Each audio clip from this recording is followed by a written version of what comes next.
funny too, right? It's like if I'm going to be doing something, then it's time for these grand construction projects. I know. It's like all season I'm home and nothing's going on, and it is like crickets out there. Yeah, yeah. That's so funny. Oh, we've got it. There we go. Luckily, they agreed not to do it this afternoon. Well, we appreciate them. We appreciate them. Yeah. All right, everybody, welcome to today's Eat and Greet. And it's almost Friday. I really feel very good about that. I love Thursday. It's like one of my favorite days of the week, actually. But I still, at 38 years old, haven't established if it's that I'm really into Thursday or if it's like post Wednesday, pre Friday, but still so good.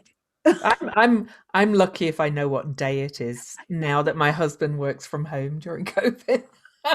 Yes, the COVID calendar is a real ride. I love it. Rick Levine, I had him on and he said, well, it's March 126th. I thought that's such a hoot. What a riot.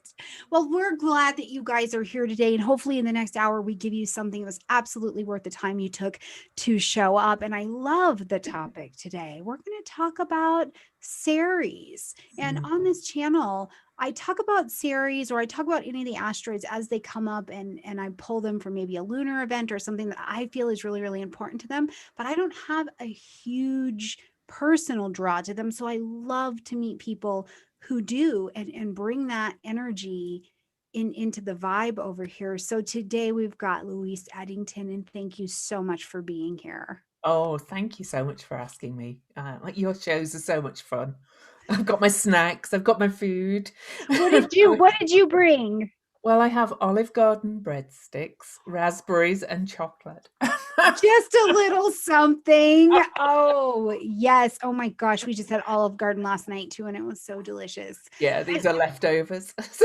Yeah, I know. And today I am doing, well, I can't pick them all up because they'll fall off, but I've got different little mochis and I love Ooh, them. So one's blueberry, we've got strawberry, just so delicious, so ooh, filling. They're yeah, they're this big and they're this big for a reason because if you have more than one of them, you're gonna have a nap. It's yeah, gonna be like a carb sugar overload, exactly. but it's so delicious. So hopefully you guys will tell me in the comment section down below and in the chat what you are eating during this beautiful presentation as well. So man, so why and how astrology? How did it happen for you?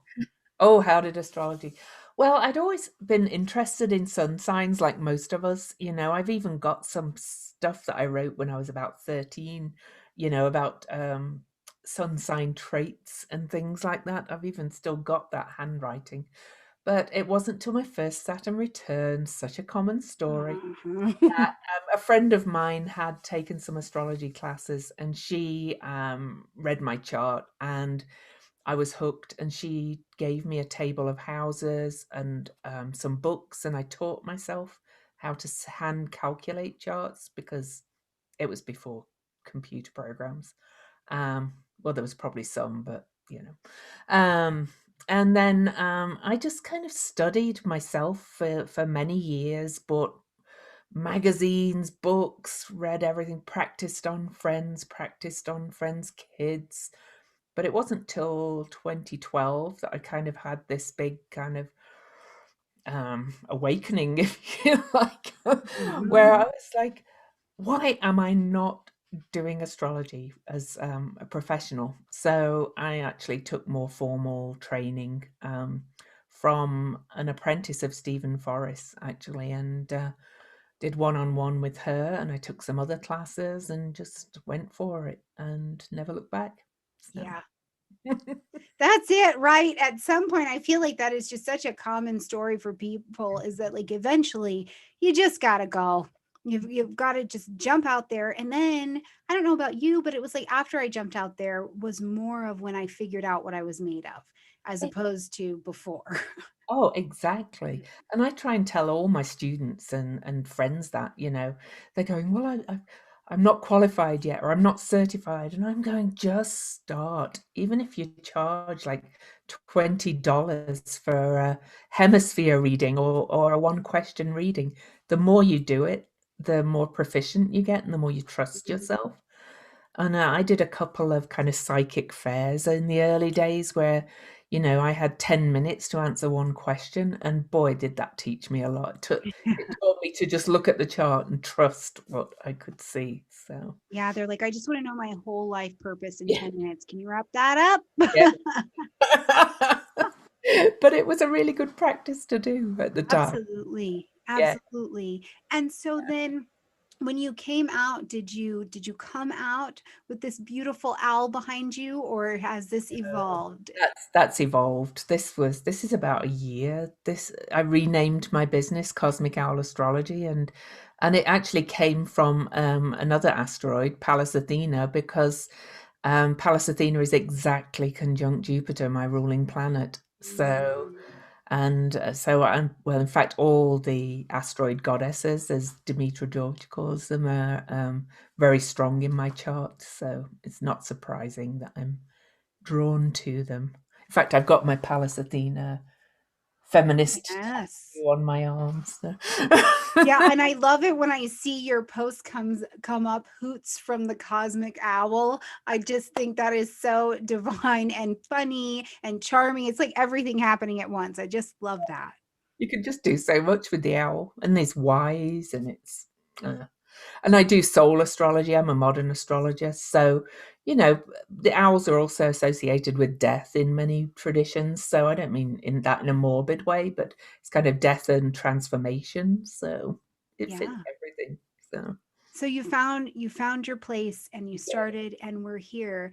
And yeah. did you innately have that call to the asteroid, specifically Ceres, since that's who we're talking about tonight, or did that evolve? That evolved, but Ceres is conjunct my ascendant, so So it evolved well and she was like, "Here I am." yes. Well, Yeah, I can't wait to hear what you have to say about this because I can tell you when I work with this, one of the things, especially over this last couple years, that the tie-in for series with me has really been about this idea of like the working woman or the woman's work is yeah. the message that continues to come through for me. But also, I mean, I'm a Taurus, so how we're feeding ourselves. I'm like, Oh, Ceres really wants you to be nourished, my friend, and to nourish you, yeah. So what Well, about you? my Ceres is in Capricorn, so I guess I was asked into the first house. So I was kind of asked to be a bit of an expert on and On series. and learning all about her kind of nourishes me. So I've done a couple of presentations on her for EA Zoom meetings, and I just learn more about her all the time. And I'm also a shamanic practitioner. Okay. So I'm a great believer in kind of journeying to the energies and the planets and letting them speak to me as well. And clearly Mm, from doing readings as well. I just feel I get to know her more and more all the time. And my current obsession is there's a book called the Immortality Key that is out on Amazon, and I think it's doing very well.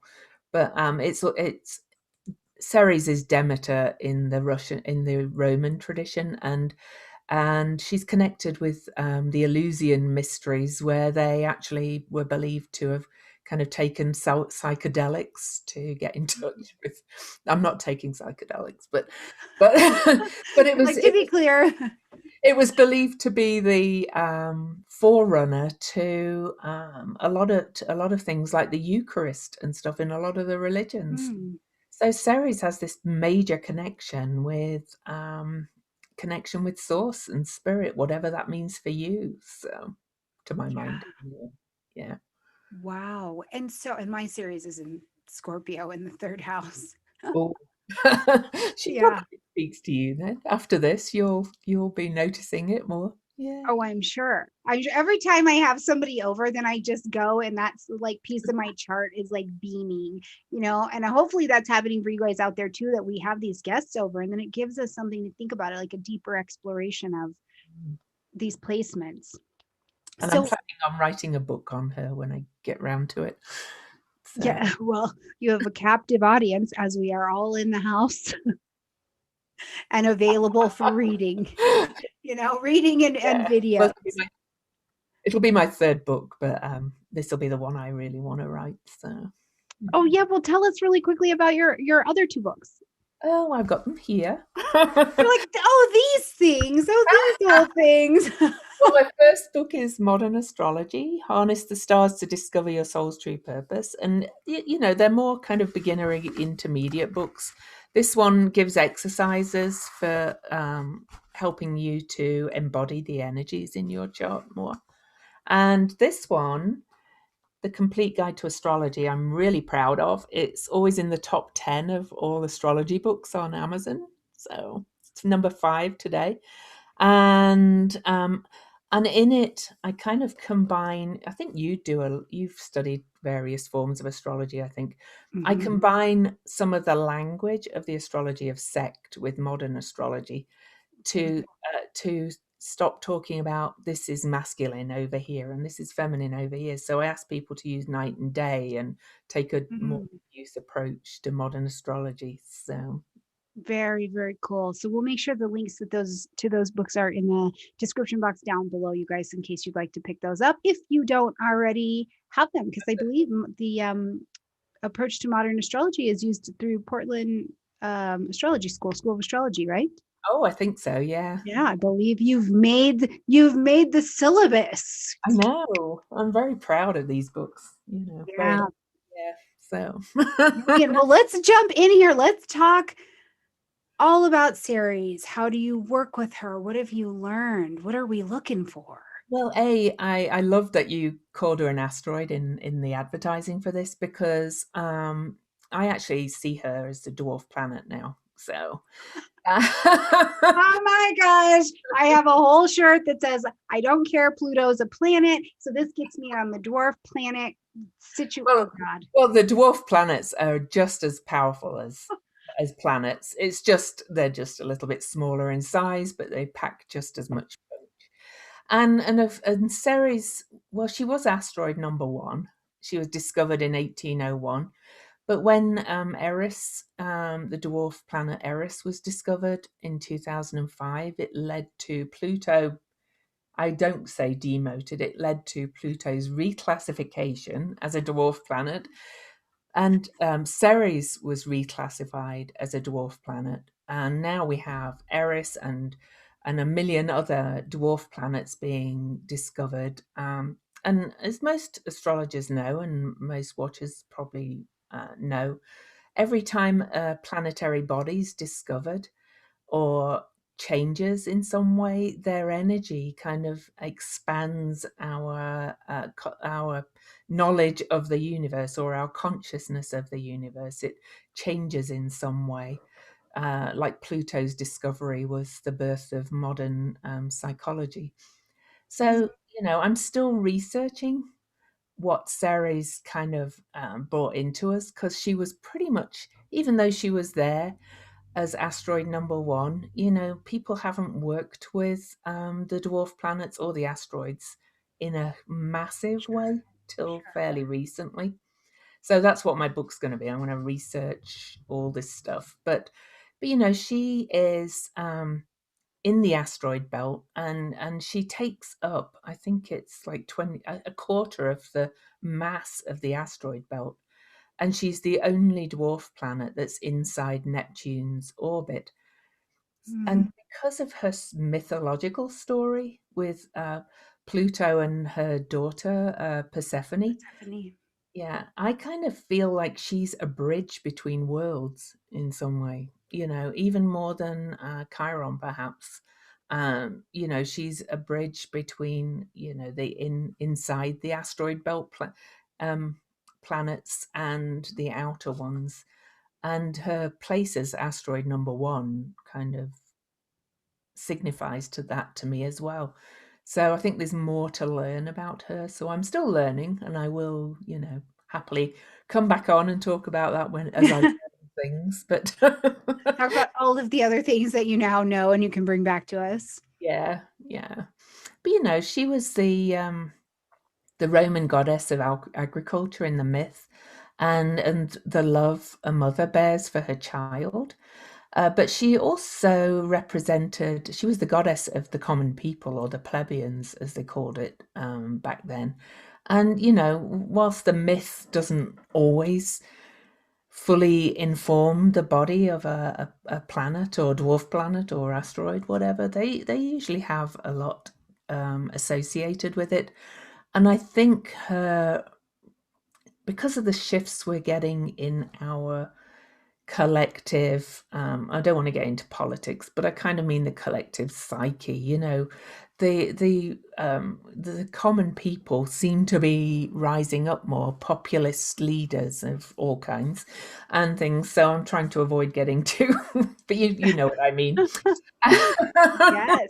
Yes. Well, it is like we look at even spaces like YouTube and how popular podcasts are again. It has Yeah, literally given the people, um, avoid. yeah, a big voice and a space to have their own little rising up. It's not that everybody has to take to the streets. It's there's a rising up that's happening um anyway. And social media itself as well, despite its drawbacks, that's Mhm. given everybody a voice, really, if they want one, it's Yeah.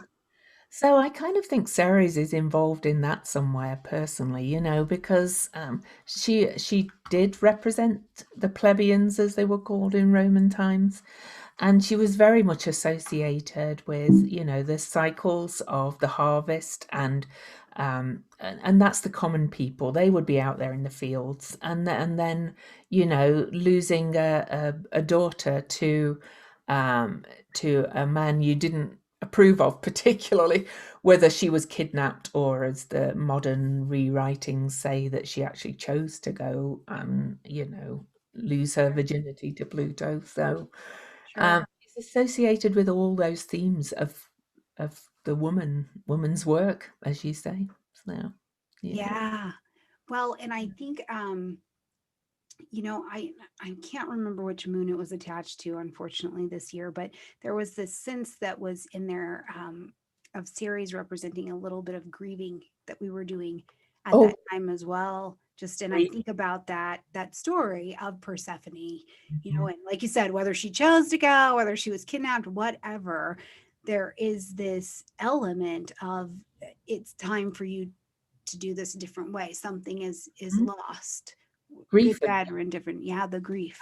Absolutely, grief and loss. That's She definitely represents that, and of course, for current events, she was conjunct Saturn and Pluto on January the 12th at Yeah. 22 degrees Capricorn, and so she's very much involved in that story as well. The grief and loss that we're experiencing of so many things in 2020, Yeah.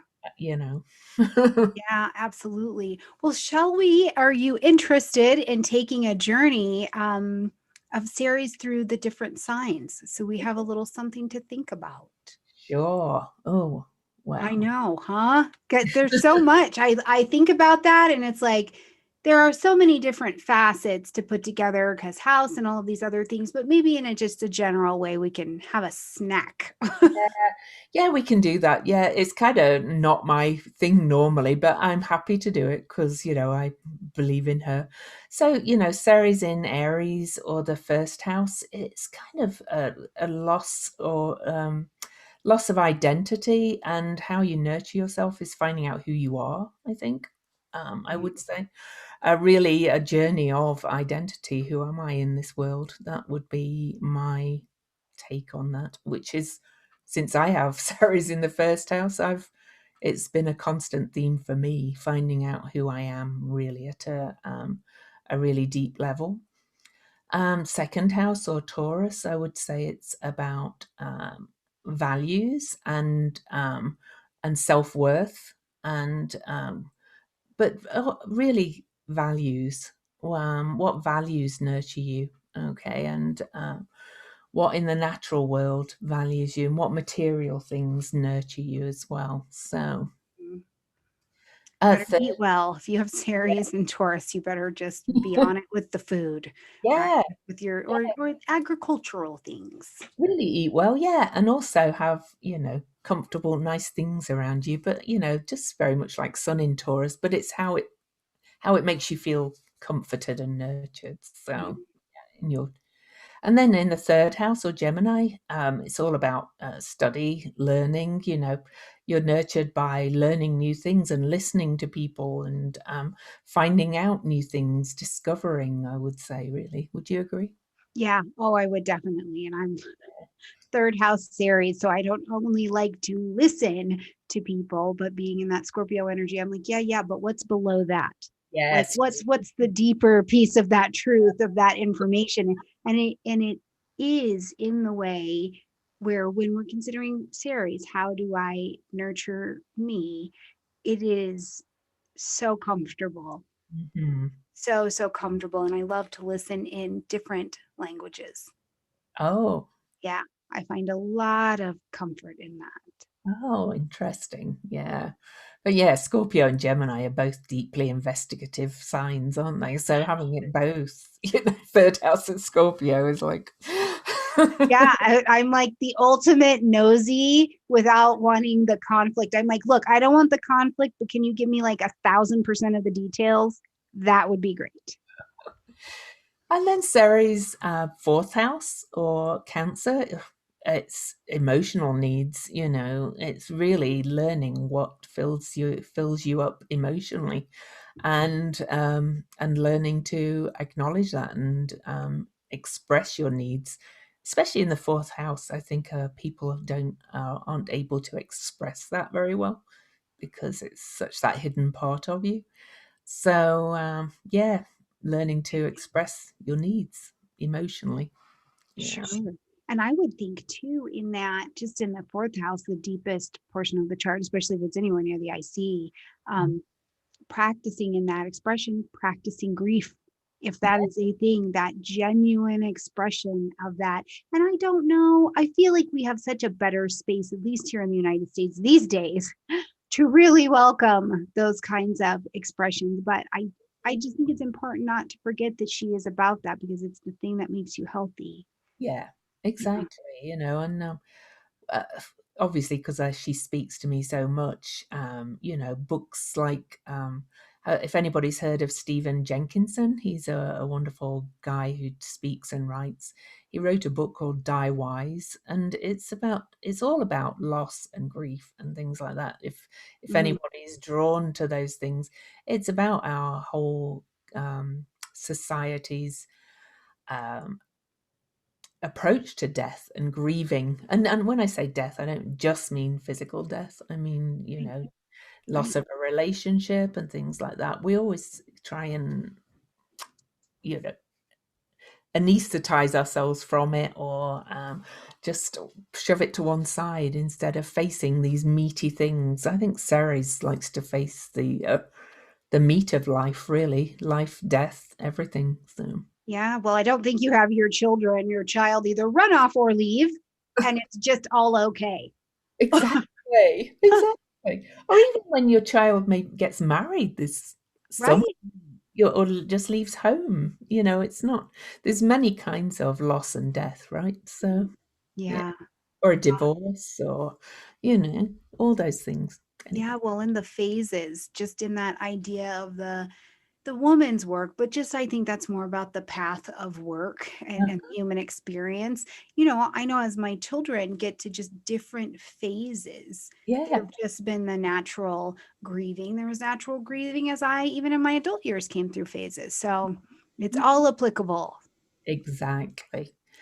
So then the fifth house or Leo, I think it's all about finding joy, creative self-expression, kind of nurturing yourself through probably having children of some kind, even if it's a creative child or physical child, you know, and and really kind of allowing yourself to go and swing on a swing in the park and things like that are fun. Ceres is very much nurtured by fun and joy and children in that placement, I think. So Sure. Well, and in very Leo-esque fashion, do you think that this is a placement that needs to also be okay with receiving the accolades, right? oh, Leo's like, yes, please pet definitely. me. Yes.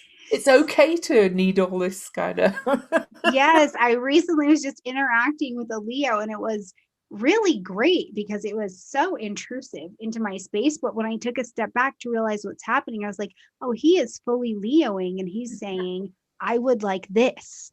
Yeah. And from that perspective, is I feel like it's been like Leo week over here. So I have a lot of real different understanding of the need to Leo, which is yes, please say nice those accolades. I dated a Leo for 3 years when I was much younger, before marriage, clearly, and oh yeah, he was happy as anything if you were just going, "You're so great." Yes, which is so funny because when you understand it, it's Yeah, not terrible.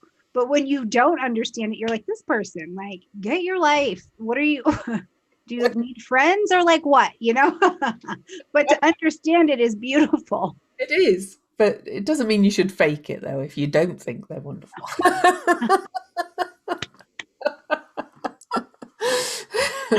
Oh, I love that. Okay, so how about our Ceres Virgo people? Oh, they're nurturing health and the body, I think, and through work, serving others. They're really nurtured through that, and the sixth house clearly. They just want to be useful, and when they're feeling useful to others, then they're probably feeling very nurtured, but also very much about looking after their health and body, I think, too. Mhm. Yeah, yeah, I do love the Virgo energy as well. It's just the consciousness of health is never more present to me Yeah, than that. Yeah, my Virgo husband has a squares all my stuff, so the more. that's brilliant. I am a Virgo rising. And so I always laugh. I'm like, yeah, I will make that video if I deem it to be helpful to Yeah. people. I've learned to do more of my Virgo.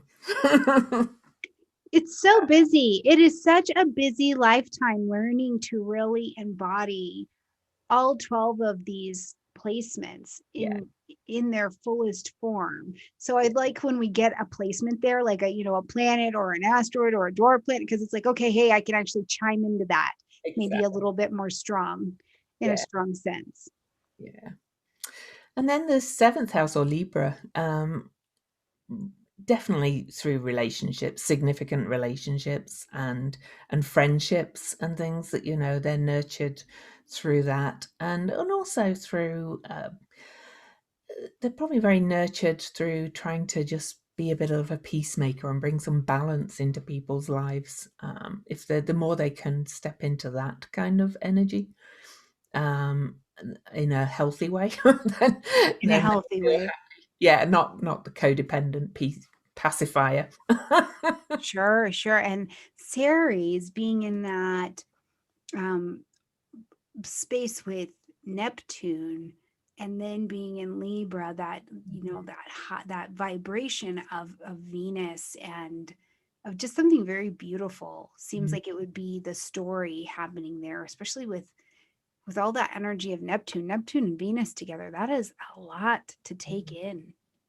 But a fun fact about I see Venus rules Libra and the seventh house. So for those that watching that might not know that, um, I see Venus as partly as Persephone in the whole story, Mm.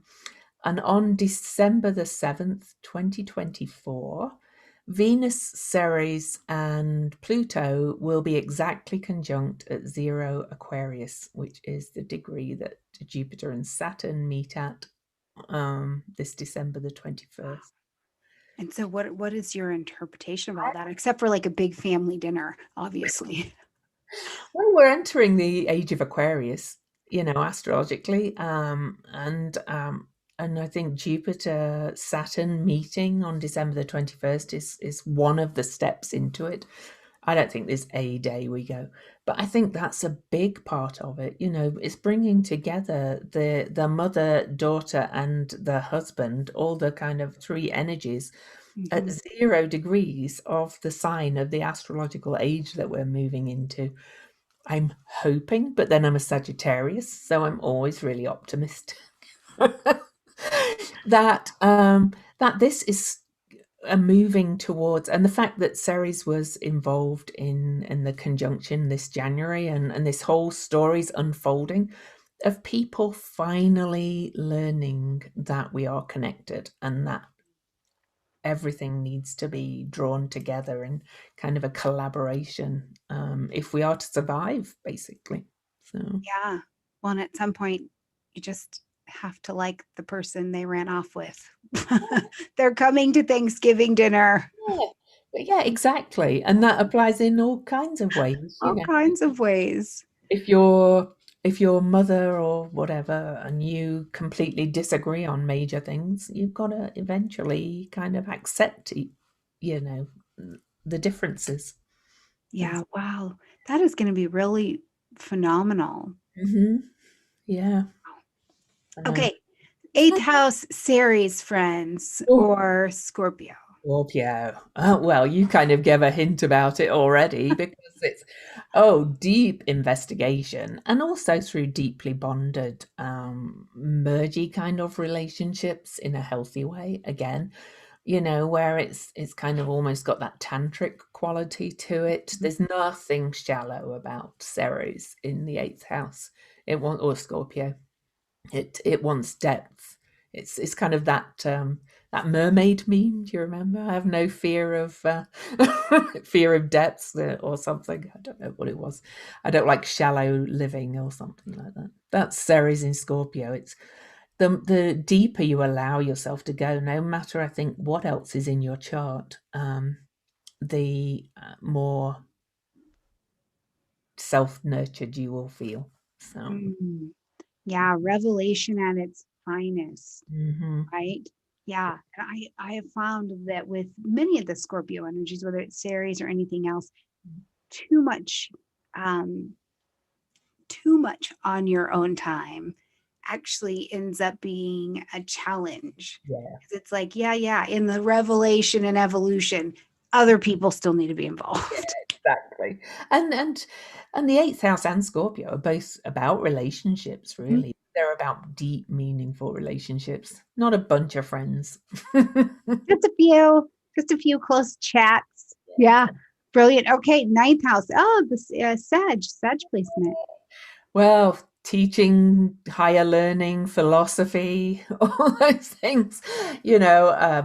I clearly know that one well myself, even though Ceres, I have a Sagittarius ascendant, and then Ceres is just 4 degrees away from it. So in Capricorn, so I've got the tinge of the Sagittarius too, and I'm never happier than when I'm kind of learning about real kind of higher philosophy or whatever. Even studied it in college. So. Sure, sure. And so Eth- Ceres might. Ethics, all those kind of things. Yeah, I was thinking about, I don't know, in the Sagittarian energy, do you think that Ceres shows up in the body as well, like those, higher end yoga practices, the more philosophical instead of just the physical? Do you think that it shows up in that way as well, or would we assign that someplace else maybe? I would think that's probably more the shamanic realms of the eighth, to be honest, with Sarah. Okay. But then that could be just my Pluto speaking. Travel as well, and learning about new cultures and things for the ninth and Sagittarius. That's it's the explorer, the wanderer. It's just exploring All the things. all the things. Yeah. All the things. Yeah, pick a thing and go explore it beautifully. Yes. So And does that I think we have to remember that this is how you're nurtured. You might have those natural traits somewhere else, like in your sun and things, but this is what makes you feel like you are giving yourself self-nurturing and self-love, to follow these urges in your Mm, chart. So yeah. yeah. So do our Capricorn or 10th house people, do they only have to work? Is this their whole Well, nurturing? Well, it's a big part of it, I think, but as well, it's about mastery, if anything, isn't it? And having some ambition and probably moving to some kind of public recognition in some way, even Sure. if it's, an Instagram account or something. It doesn't, I think it's definitely kind of a very public place, and you'll feel like the Leo likes just the individual attention. I think the 10th house kind of likes some public recognition for things that they do and for their expertise and how good they are at things. Yeah. Yeah, and this is a great question. I'm just answering it here, but let's answer it up here too. So the question is, if I have with Ceres in Sagittarius, but Mm. in the 10th house, should I pay attention to the Sagittarius or the Capricorn? Mm, both. I both, all, but also remember that your house is telling you where Where to exactly? do these things. And so Uh, you may You need to take might those. you might want to work in a job that doesn't have you sitting behind a desk for a Right. start. You might want to be out and about, a work that has you exploring the world. You know, yeah. Yeah, or But, that's the thing to keep in mind, that even though we're talking about the different sign placements and just kind of throwing in house as well, the house is your where. So mhm, you may see yourself wanting to blossom down there a little bit more. Like mine is in Scorpio, but it's in the third house. I need deep information. I mhm. need it's almost like sex with information for me, is Yeah. really what it's like. I'm like, oh, that's so juicy. That's if you listen to any videos I make, I will be talking about something and I'm like, oh, that's so delicious, because that's genuinely how I feel about it. Right. But it's in that mental house for me. So think Yeah. about it that way. And it also, in Sagittarius, in the 10th house, you might want to explore um different areas of expertise or mastery or missions in your life. It's a very movable thing. So yeah, lots of different careers, lots of Yes. Yeah, I've not yet, and I'm not saying it's not out there. I'm saying I haven't seen it yet, seen a Sagittarius in the 10th house chart where they had one job and one job only. I haven't seen it. I'm not saying it doesn't exist, but that sign there needs to explore a lot, a, yeah, a lot. yeah. And I think they need to realize that that's what feeds their Mhm. soul, Right. and the nurturing thing. The society might tell you you should, or they're less so these days. I think it's more normal to try different things out. But years ago, it must have been painful for Yeah. people who were expected to leave school and retire in the same job. To have Yeah. Ceres in Sagittarius in that placement, they must have felt so unnurtured yeah.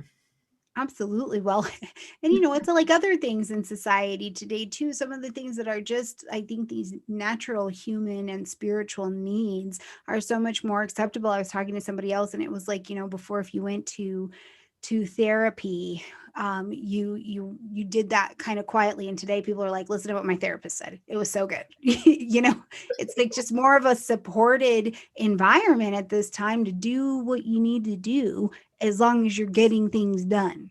That's the point. Exactly. So yeah, just forgive yourself if you think, oh, I've never stuck in a job forever. It's okay.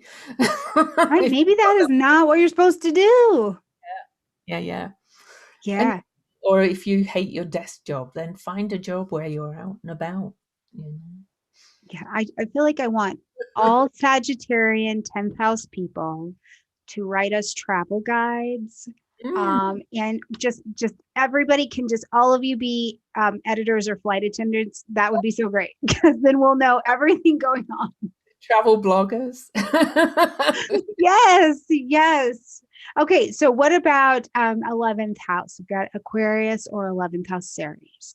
Well, groups and organizations, but probably the bigger than that is finding some causes or cause that really matters to you, some kind of humanitarian or cause, and really kind of fulfilling that need within your soul to help others in a larger context. So Sure. Well, and in the modern Aquarian energy is the astrologer. So you just come on out here and help us all with astrology. We've got a nice seat waiting for you. Exactly. Yeah, become an astrologer. You can help lots of people through that. And Ceres, that would definitely fill your soul. So yeah. Yeah. Okay. Ceres and Pisces. I know somebody's waiting for this. I saw it down there. Really, somebody or the 12th house. Well, I have a 12th house, Sun and Jupiter, so I know the 12th house very well. It's just the muse, the mystery, creativity, film, all those kind of things will fill your soul. The imagination and fantasy, it's meditation, retreats, kind of the kind of creativity where it kind of moves through you, very different to kind of Leo or Venus creativity, I think. It is that kind of muse energy, I think. So, yeah. Yeah. That's brilliant. So I was just thinking about this. If we can give people something as they're learning about the Ceres energy, if their Ceres is not being nurtured, what does that kind of look like? Yeah, I kind of feel like uh, their soul needs are not fulfilled. They don't feel, because I'm a big one, a big proponent, shall we say, of kind of radical self-love and kind of filling your cup first. And I think if you're not honoring the placement of your Ceres, then your cup's not quite full. You'll feel a little bit empty, a little bit unfulfilled. So. Mm, Mm. yeah. Wow. Well, what else can you tell us about Ceres that we should keep in mind as we move forward? I mean, besides everything, but I mean, in some of the energies coming into 2021, now we kind of know what to look for in her qualities and what they maybe mean for us. Mm. But in the big wide 2021, Well, I think I did talk about this a bit in the presentation I did, and the big themes collectively that Sarah seems to be bringing up are kind of attachment to safety and kind of the big daddy, and that's in terms of thinking one president can fulfill all our needs, and it's the big daddy of institutions and organizations. We see people kind of. Um, Again, the people rising up to say, well, that nothing out there is going to fulfill our needs. sure. And so we've got to do this ourselves first. I see also collectively that there's a big move towards community food growing gardens, growing, food gardens in front yards in communities to feed the local community. Mm, My mind, that's very much Ceres coming in. She's nurturing ourselves literally and metaphorically with the rules of our institutions. On wow. the less kind of pleasant side, there's potential, and we saw it a little bit with the immediate panic with the pandemic of the breakdown of the food supply. That keeps kind of threatening a little bit as COVID goes into meat packing places. She's kind of showing us that our systems are um, not nurturing us. Our food kind of has no vitamins in it anymore and things because that kind of thing. And that's hence the move to the community organic gardening and buying more organic foods and things. I think that's very Ceres and her influence at the moment. I think also realizing, well, I think I said it, the system doesn't nurture the common man and the people. Wealth inequality and things is just so vast now that, the systems we have no longer provide us. People go bankrupt because of health insurance costs, because of a cancer diagnosis.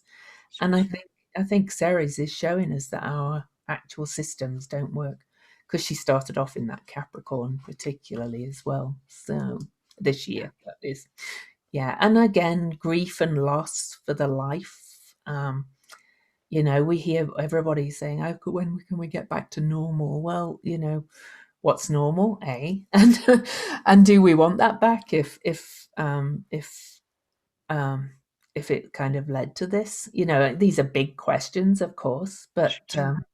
but it's a lot of people when the pandemic first happened, we had clean blue skies for once, and Ceres is very much about the seasons and nature and the health of nature, because she actually, in the myth, she killed the harvest because of her grief, and Mhm. so I think we're learning again how the combustion engine and that is polluting and what we're doing to the earth. So I kind of think she's bringing up all these kind of things about factory farming, all those kind of things. She's just moved back into Pisces, or moves back in the next couple of days, I think. She's just finished her retrograde, Yeah. and we see pandemic numbers really rising again. I know it was expected because of the winter, but I think in Pisces, I think there's going to be a lot of fear, a lot of grief and loss coming up, of as she moves through Pisces. But we're going to learn, you know, what we need to learn from that grief and loss. So, Yeah. yeah, Yeah. Absolutely. So we've got a couple questions for you. okay. So someone wants to know if you can talk about the glyph. What does her She's a glyph represent? It's like a sickle, a curve. You kind of hold it sideways and cut the grain with it. So she's about harvesting, reaping what you sow, if you like. So Yeah. that's what she means to me. Yeah. I think that's what the traditional answer is as well, I, right? th- I think so. Yeah, yeah. There's also some discussion, about it kind of being a woman's figure, kind of, a little bit kind of Mm, bowed, kind of in not bowed down, but kind of in service, in prayer, because she's Ceres is very associated with Virgo, with service. And also, it looks a little bit like a two in some ways, and that's a very feminine number as well in numerology. So wow. there's a lot of kind of There's a depth. lot. Yeah, there always is with these things, isn't There, yes. there? Okay, now so someone's asking, is Ceres like the rest of the planets or the rest of the placements? Does Ceres have an opposite energy? Hmm. That's a really good question. It's an excellent question, and I had not really thought about it. Yeah, I Yeah, had never thought about it. So, good question. I'm wondering if it's kind of Neptune with the grief and loss and things, perhaps, Mhm. especially Yeah. because Ceres is associated with Virgo. And I've moved away from the idea that Venus and Neptune are the same octave. Yeah, they're both about love, but really Venus is about desire, earthly desire, and Mhm. Pluto is desire. So I think they're more similar. And maybe Ceres and Neptune, especially because she's the only dwarf planet that's inside Neptune's orbit. So Sure. Sure. So maybe, so that is going to be somebody's next astrological research question. Do the asteroids have an opposite? So we'll know that for you in just a few years then. yeah, I know. I mean, we're just in the big cycle of astrology and life. They're all fairly new energies, so we're really still discovering all their meanings. But I kind of like that Neptune and Ceres. That feels pretty. And then there's the sea and the earth. So yeah, Yeah. yeah, seen. Okay. So just a couple more questions and I think we'll wrap it. But besides Ceres, what other asteroid would you highlight? Pallas Athena. Alice Athena. That is my girl. Like I just love Wonder her. Woman. Yes, and I don't know the way you work with it, but the way that I talk about politics, especially like around moon things or big events, I'm like, she is here to make sure that the strategy is happening. I mean, she is the wisdom of the plan. Oh, she is, and she's the astrologer's asteroid. Ah, it's just, So, so she sees, like we see the patterns in the chart. She sees the strategy mhm. patterns. Yeah, I love Pallas Athena. Yeah, They're my two. They're two favorite. Yeah. Yeah, and I did a talk this year on Mars and how, we've got these two very different representations of Mars. And in one story, Mars and Athena could not get along. They Yeah. just couldn't do it. But then in the other, as Mars becomes this sacred soldier, they become like buds essentially because they realize the strategy along with the warfare becomes sacred. Yeah. Yeah. So Pallas Athena, everybody. Yeah. Go And find out about Paulus. especially if you're an astrologer as well. Oh boy. Most top astrologers have Pallas Athena strongly placed in their chart, or a lot of top astrologers, I should say. Yeah. She is mixed up in my stellium. Yeah, well, I told you she's conjunct my ruling planet. So. Exactly. So. That's brilliant. She's in there in Libra, just they're all, I got a huge Libra stellium and she is living her best life. Okay, so let's see. Any more questions? There is, so let me go down here. I just want to make sure I don't miss it. And I didn't eat anything. I know. Sometimes you can't get to it. Okay, so let's see. How can someone with Ceres in the fourth house opposing a moon in Virgo lean into emotionality? Mm. That's a good Well, question. I always think of that Virgo Pisces opposition as practical mysticism kind of thing.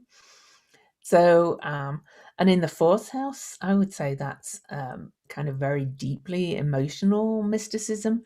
So, and kind of real, almost, I think nurturing it would probably be exploring what kind of transcendental experiences really make you kind of really blow your mind. And then you can, that will, you can teach others to do it too, possibly. Mhm. The 10th house. So, Yeah, and in an opposition, my experience is that they tend to be relational. yeah, So, who's on the other side of that you maybe need to just find a common ground in the middle? Because an opposition just wants you to find the compromise it in the does. middle. It comes from, yeah, integration of the two energies. Yeah. Yeah, so right there in whatever that looks like, or maybe whoever puts a lot of pressure for you on Yeah. that other side, what's the thing in the middle? And what I tell people, and even whether it's a presidential election, whether it's something with your family, whether it's two thoughts that you have, Mhm. what's right about the opposing thought that you have? Exactly. And the ascendant, descendant, the descendant's kind of how you compromise yourself to others. Mhm. And so that's about learning how you give something away, or so I don't see any opposition or any aspect as bad. Actually, I think Yeah. not I at don't think I don't think any of them are bad. I don't teach that we have bad aspects. I'm like that one, you're going to learn that lesson and it's very good and it's going to feel a litall bit different than the trine. But it is still completely useful. I actually like opposite, but then I'm born with the my moon is opposite my Sagittarius stellium, and it's the handle of my bucket in my chart. So I've got a major opposition, and I just think it's all about, as you said, always coming into the middle and look, kind of. I mean, and that's what I kind of talk about in my book a little bit. The second one, it's about learning about both of them and then bringing it all together into a twilight kind of zone. Sure. And unlike the square, the opposition is not always resolved like this. It can be a while because integration takes time. But those squares, when they get activated, they would like your attention right now. Oh yeah, So you can take just action. Yeah. know you can know that. There we go. Oh my gosh. Well, thank you so much for coming to talk This about this. And I know it's only a taste, but you're going to have a whole book. eventually when I find time to write the thing. Yeah, but I probably will be putting a call out at some point to talk to people about their series, and I'll be looking at well-known people with series too. So all part of the research, isn't it? So Yeah, well, I'm sure that there is a whole chat available of people who will tell you about their series and let you tell them about their series. So if Yeah, you need people, that's the beautiful thing. This community is open, it's inviting. We want to participate, and that is the beauty. cool. Well, thank you Yeah. so much for inviting me. It's yeah, you're just so much fun, and this was so much fun. Yes, thank you for saying yes. And it was so neat to find out that you had been watching them before. So I felt like it was just like a really smooth transition into having you over. So I'm really grateful. Yeah, thank you All so right. Everyone, we will be back next week. We will be eating greeting, and we will be eating and greeting 4 days next week. So pack a little lunch, take it with you. We're going to start off the week with Sonal, and we'll be doing that eat and greet at 7 a.m. because she is on the other side of the world for us. But she'll be doing an intro to Vedic astrology for us. Vanessa Montgomery will be here as well. Julian Venables will be here as well. So it is a busy week in the eat and greets, and we'll see if Jez can still come as well. So busy week. Thank you so much for showing up. Hopefully, we gave you something in this hour that was worth the time you took to show up, and we will see you next week. Bye, everybody.